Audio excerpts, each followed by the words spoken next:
In Judaism, Pikuach Nefesh describes the principle in Jewish law that the preservation of human life overrides virtually any other religious consideration. When the life of a specific person is in danger, almost any mitzvah lo ta'aseh of the Torah becomes inapplicable. Biblical source: the Torah, in Leviticus chapter 18 verse 5, states, "You shall therefore keep my statutes and my rules. If a person does them, he shall live by them. I am the Lord." The implication here is that Jews should live by Torah law rather than die because of it. Ezekiel chapter 20 verse 11 also states this phrase, "And I gave them my statutes, and showed them my judgments, which if a man do, he shall even live in them." Talmudic discussion: the Talmud discusses a number of cases as examples in which biblically mandated laws can be disregarded for the sake of saving a human life. All of these examples relate to Sabbath prohibitions: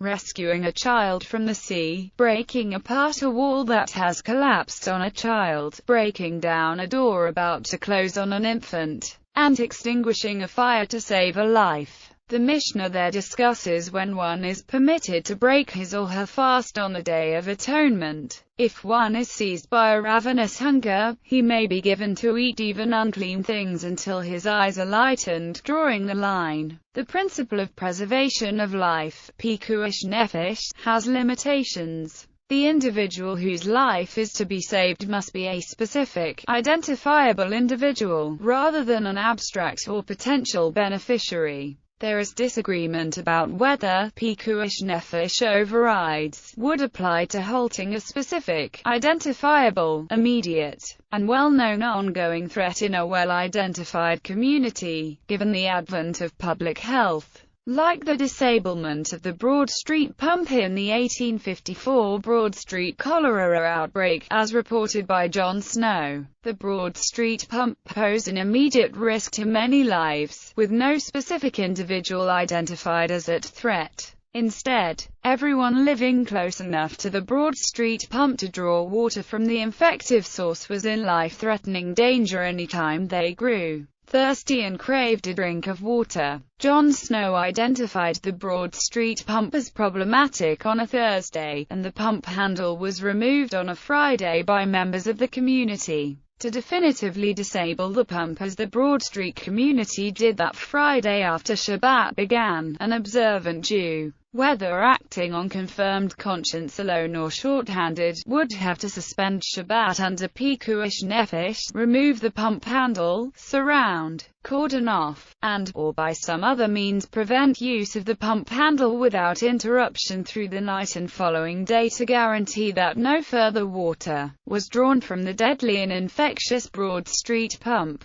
As an immediate, ongoing threat to life, under the narrowest interpretation of Pikuach Nefesh, an observant Jew must wait until a passerby makes contact with the pump handle, and clearly expresses an intention to pump, in order to suspend Shabbat on a Pikuach Nefesh override. Another question is what constitutes a life-threatening situation. Some situations are clearly life-threatening, such as one who is dying of a disease and will die without medical intervention, or one who is drowning and will not be able to escape the water without help from another. But in other situations, it may be unclear if a life is truly in danger. For example, if a person is feeling extreme pain, this may be tremendously uncomfortable, but it is unclear whether it may lead to death. The actions one may take in violation of religious law are limited. It is preferable in these situations to receive help from a Gentile in any manner possible. If one is in danger of losing a limb of mobility, eyesight, suffering the loss of some other function vital to one's future survival, or may be in danger of a new health problem developing that may ultimately shorten one's life, the situation is considered to be life-threatening. Uncertainty if it cannot be ascertained whether or not a situation is life-threatening.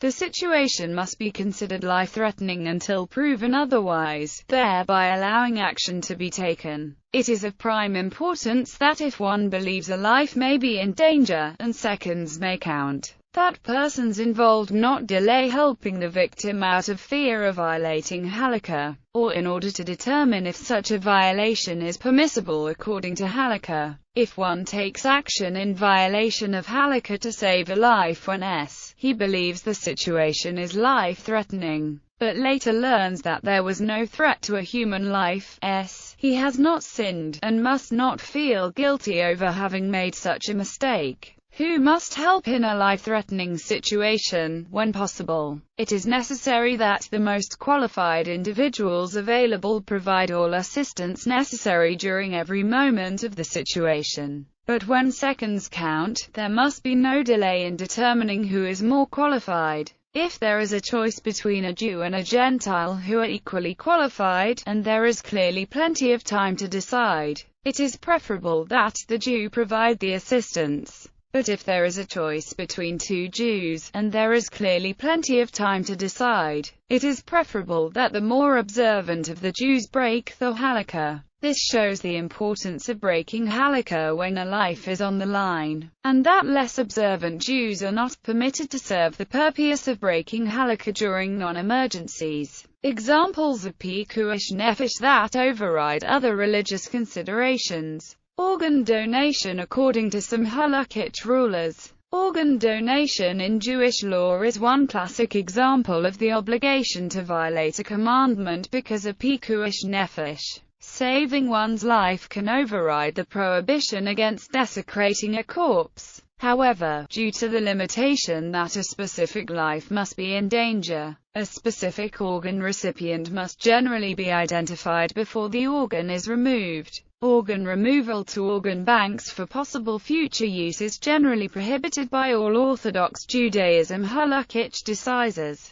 Shabbat and holidays. The laws of Shabbat and the Jewish holidays may be suspended for the purposes of Pikuach Nefesh. The earliest known example of this took place in 167 BCE, when Mattathias and the Hasmoneans declared that it was permitted for their followers to fight on the Sabbath day to defend themselves from attack. One is allowed to travel in order to save another's life, and medical care may be provided to critically ill patients. According to Moshe Feinstein, it is permissible to travel to accompany a woman in labor to a hospital because the Talmud is especially solicitous of health with respect to pregnancy and childbirth. Shabbat laws can also be bent for a woman who has given birth in the last 3 days to make sure that she is comfortable and healthy. One is allowed to drive a woman to a hospital on Shabbat to give birth, since birth can be life-threatening without medical supervision. Similarly, one may sign a consent form for surgery on Shabbat if the surgery will otherwise be delayed. If one's close relative is transported to the hospital under emergency circumstances during Shabbat, one may also be needed at the hospital to sign potentially life-saving consent forms. Telephone. If a medical emergency is known or suspected that warrants placing a phone call rather than transportation in a motor vehicle, the telephone may be used. If the situation has a lower level of urgency, the receiver shall be removed and the buttons pressed in an unusual manner. If the person involved is expecting a call to be returned to deal with the issue, answering the phone is permitted. And if another uninvolved person has placed the call, the person involved shall state that they are waiting for a call from the doctor. Work. It is permissible for one whose profession it is to save lives to work on Shabbat in order to save lives. It is permissible even for such a professional to use a telephone or pager to be alerted to his/her need for a life-saving act or to communicate life-saving information, or to travel by any means necessary to the location where the potentially life-saving act will be performed. Some hospitals, such as Mount Sinai Hospital, have a designated Shabbat elevator for staff and visitors to use on those days. The elevator automatically stops on every floor, so that the observant persons do not have to push a floor button, which would be work. One is not allowed to work on Shabbat due to economic hardships, no matter how severe their circumstances are. Fire extinguishing a fire on Shabbat or Yom Tov is forbidden under Jewish law. Extinguishing a fire or using the phone to call the fire department only in order to save one's property from damage is forbidden. However, it is still permissible to do so in most cases due to the danger caused to others unknown to the person who discovers the fire. Even if all people can escape a building, as long as the fire burns, there is a danger it can spread to other nearby buildings, thereby endangering the lives of others in them. Even in a rural area, where there are no other buildings nearby, there is the danger the fire can spread to a nearby forest, starting a more devastating forest fire, which may endanger others. Only if it can clearly be established that no such risks are present is it forbidden to break Shabbat. Eating non-kosher food. Non-kosher food may be eaten under the following circumstances. If no kosher food is available to the person, and failure to eat the non-kosher food may result in starvation. If a non-kosher food product specifically is needed to cure an illness, if necessary for recovery, a patient may eat non-kosher foods. In the Babylonian Talmud, Chapter 82a of Tractate Yoma mentions pregnancy cravings for non-kosher food as the paradigmatic example of a presumed life-threatening situation, where a person is allowed to eat non-kosher food. Fasting on Yom Kippur. The fast preferably may only be broken if one is advised by a physician not to fast, and then consults a rabbi regarding the physician's advice. The general practice is to eat only as much as is necessary in order to satisfy one's needs. If one is advised by a physician not to fast, but is unable to consult a rabbi, one should eat in accordance with the physician's advice. If one senses he may have a health problem that may be aggravated by fasting, but no physicians or rabbis are available to give advice, he should use his own judgment, and is permitted to refrain from fasting. In such cases, one must not delay eating in order to speak with the appropriate authority, or feel guilty for eating in this situation. One who must eat on Yom Kippur is required to eat only as much as is necessary to avoid aggravating a medical condition. Fasting, as much as possible, takes priority over prayer. All blessings normally recited before and after eating are recited as usual. Fasts other than Yom Kippur are viewed more leniently. Anyone who feels unable to fast is permitted to break the fast without consulting a physician or rabbi. On all fasts, one who is taking a medication for any reason is permitted to use food or water as necessary to aid in taking the medication. If the medication has instructions to consume food or beverage with the medication, he is not permitted to fast, and he need not further consult a physician or rabbi. A person who becomes severely dehydrated during any fast shall consume sufficient fluids to restore her body to normal hydration levels. Waiting for the proper time to eat. Rabbinical law prohibits eating at certain times even on non-fast days, such as prior to daily morning prayer, the recitation of Kiddush on Shabbat or Yom Tov, and between the ending of Shabbat and Havdalah. In particular, these laws are to strictly be followed by adult males and should be followed by adult females who are not pregnant or nursing. While it is optimal to wait out these shorter periods of time rather than eating, even for one whose medical condition demands frequent eating, there are exceptions. A pregnant woman or a woman who is nursing a baby who has a craving shall eat without delay. For all other women and for boys yet to have reached bar mitzvah age, these laws are treated more leniently. One who must take a medicine at a specific time may consume any food or drink necessary in order to consume the medicine or that must be eaten with